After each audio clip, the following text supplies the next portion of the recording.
All right. Welcome back, everyone. Today was a day that even I don't know what the fuck happened. But the funniest thing was that when this rally started last night, and I think in the morning, one of you messaged me, and it's a public message from my last video where you're wondering, like, is it invalidating the overall projection here? And I was at work, and I responded that the indicators don't agree with the rally, and so I left it at that, right? But then at the end of the day, during work, I kept noticing my phone kept ringing, and it was notifications, but I was busy in meetings and also like walking around in the office. That when I finally got to the phone, I realized what was going on, and so I couldn't help myself but think like, wow, all the moon boys that had raging boners and all the girls that were uber wet because of how everything was rallying, all of a sudden their hopes and dreams got crushed. It's just it's like I can imagine it. Everybody here was like, yeah, we're gonna pump. Everybody was like probably in their YouTube channels and everything, like, this is happening, we're doing this, we're going to the moon. All of a sudden, nope. And then this rallies again. So this is something that bothers me here. When you see these kinds of moves, I've seen these very rarely in other cryptos and like shit coins. What you can expect, this is a shakeout of the bulls. I'm sorry, shakeout of the bears. This is a shakeout of the bulls. And then this is again another shakeout of the bears. So basically, in plain English, people that got in here leveraged and everything in order to like manage the rally. Um, they were making money, and so the bears that were shorting here because of the death cross, they got what's called short squeezed. That's the term that's typically that you might hear it. They were short squeezed, um, and the reverse happened here. Um, the Everybody that kept adding and adding and getting more leveraged and leveraged. When this happened, they all got like wiped out or stopped out or closed out, whatever you want to call it. And so people were like, "Well, let's go bearish. Let's short it again," right? And people were trying to short it again. All of a sudden, it's like nope, and it rallies again close to where it was. And this again was another short squeeze. And this basically all the bears that were trying to short it from this point on, like, yeah, we're gonna go lower.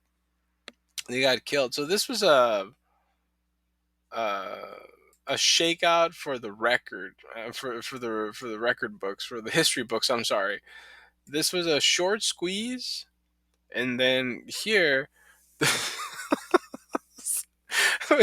when this happened, basically, all the bulls were getting wiped out while the bears were in control. Then all of a sudden, this happened, and the bulls were back in control, and the bears were like wiped out. So that was a real life shakeout. What you guys all saw. Now, on with the show. I guess most of you want to see what are the projections and all that. So the answer to that, it's difficult, but I do have some projections. So I'm gonna stick to this one, which is one that I recently did with the trend line. Let me move that over to the 4 hours so I can actually see more. So the trend line starts from back here, right? It goes here, here, here, here, here. What are we seeing here? Uh, the We're currently above the trend line, right? Now, this little candle, I think, I'm not so sure, but I think that's a shooting star. I need to double check. In fact, I can just do this here. On, what is that, the 4 hour? No, it hasn't marked it yet. Anyways, um, The possibility remains that this shakeout is going to continue getting crazy and crazy up right up until we get closer to the Friday the 28th going into Sunday. This area is of concern for both bears and bulls. Now, if you remember, um, this kind of setup, as soon as we start getting out of this is what I was saying in one of my other videos, that I think May is very bullish, but probably not the first week, because whatever happens in at the end of April might spill over, right? So, anyways, just to continue where I left off about the projections, because it's very difficult to project anything right now. It just is.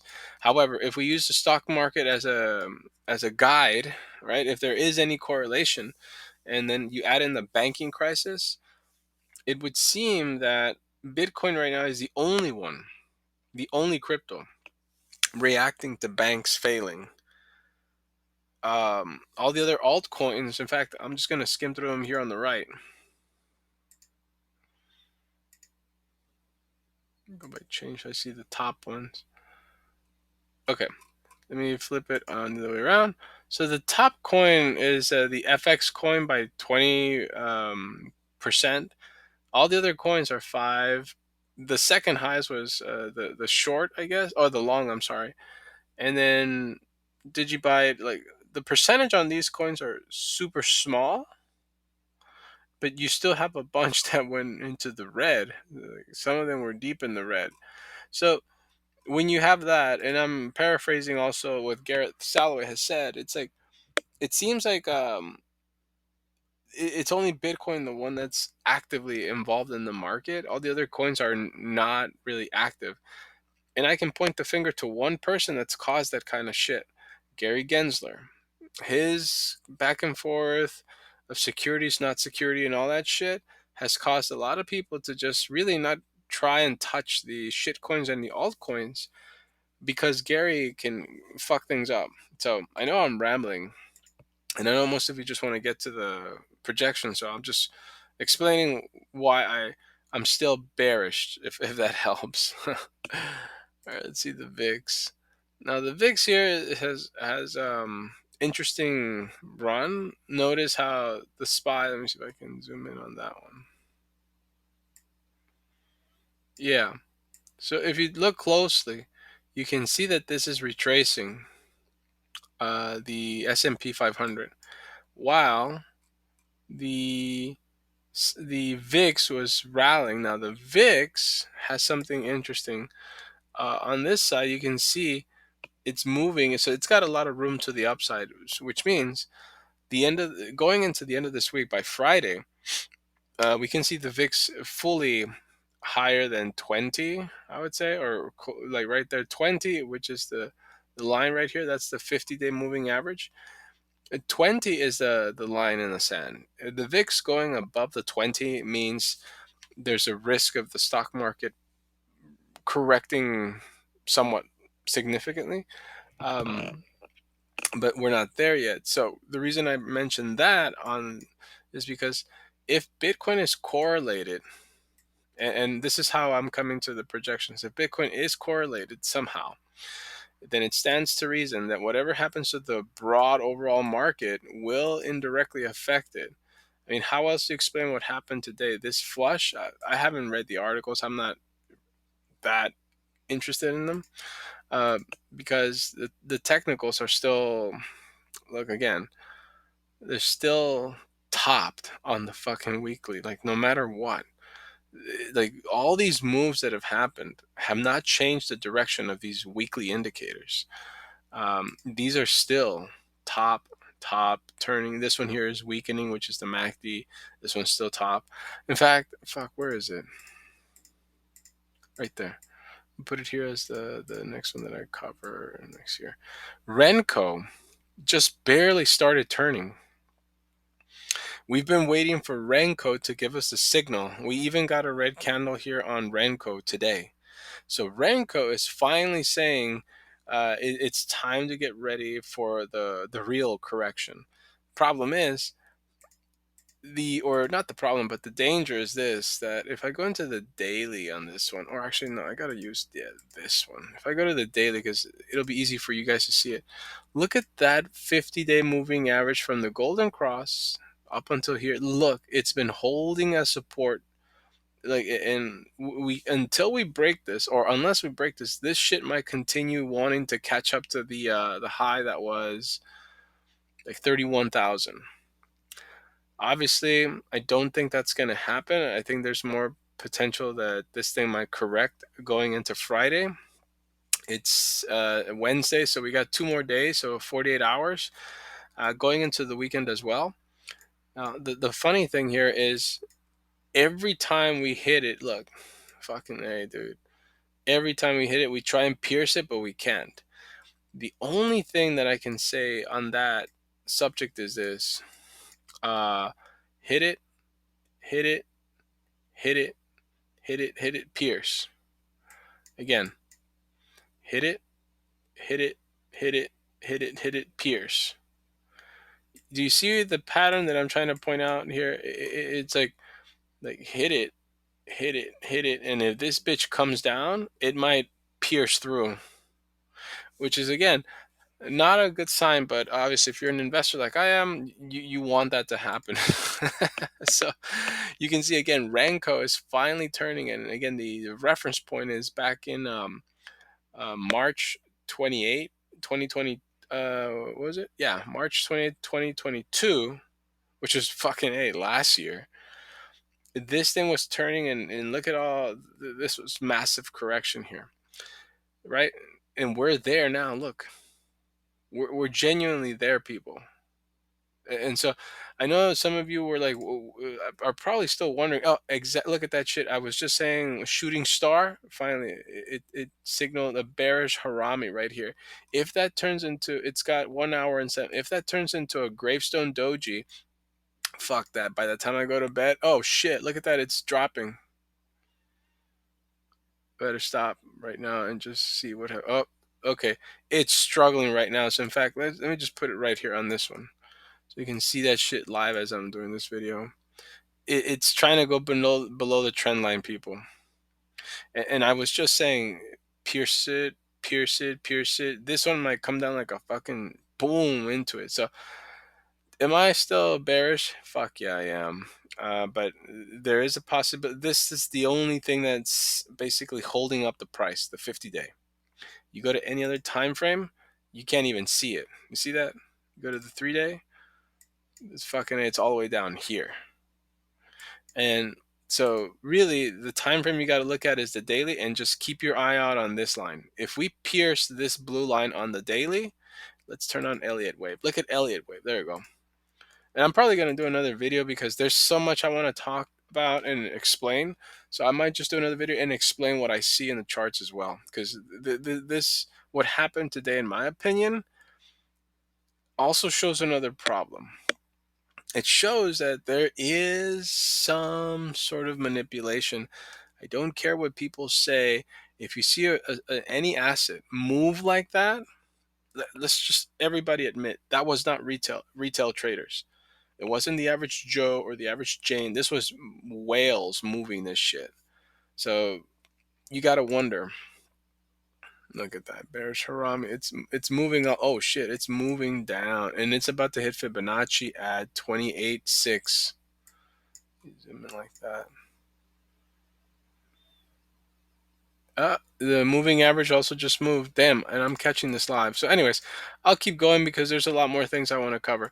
But if you look at the Elliott wave is saying this is an A, B, and then a C correction, and it's putting it out roughly Monday, May 8th as the end of the pushdown, which means if I were to do like I've done it before, the zone, or is that shit vertical? Let's say from around here to somewhere here, and I'm going to change the colors on this one. Here and then here. I've always said the reason I do that is because somewhere in here, the range, and I'm going to remove this one because we all know what that is. Somewhere in here, we're expecting the lows. Oh, look at that. If I go to the 4 hour Elliott wave says it could be as soon as this Friday, which is fuck. That's like 48 hours away or less than 48. I don't know what time it's almost midnight here in LA. So I know most of you, when you see this, you're already on the 27th, but it's still, I'm like 5 minutes away from midnight. Anyways, yeah. So this is saying we have Elliott wave. Let me actually go like that. The 3 hour, let me go by the 1 hour. 1 hour, no signal. In fact, that's a fucking golden cross right there. 2 hour, it says this is a C, but that would mean this whatever the fuck doesn't make any sense. So that's why Elliott wave has no signal here, because even I can't tell what that is. Elliott wave on the 3 hour says, yep, that's an A. B, and so Elliott wave on the 3 hours expecting a correction to the downside. The 4 hour is the same. The 6 hour is the same. The 6 hour says exactly on May, at the end of April, I'm sorry. 8 hour the same. So 12 hour the same. So right there, let me see when is it going to change. So even the daily says that. So let's see, the 2 day. The 2 day, fuck, the 2 day has it further out into the 19th. I wonder why. Anyways, I am going to cover more charts in my second. I'm doing 2 videos tonight for you guys and girls, simply because just what happened today, in my opinion, is the perfect example and the perfect reason why I do not swing trade. Just imagine, I was at work. Shit like that, if I had stop losses or whatever the fuck, right? It would have wrecked my account. So unless if you have time to sit in front of your computer all day long, I mean, you should not be swing trading. Damn, let me see. This is happening live as I'm recording this, so I better just cut the video out. But even on the 4 hour, we're expected to start turning to the downside, I guess. Bitcoin is moving right now as I'm doing this. Anyways, I'll stop the video here because I do want to cover, let's see what else. Yeah. Oh, yeah, definitely need to cover this one. So, yeah, I'll stop the video here and do part 2 shortly.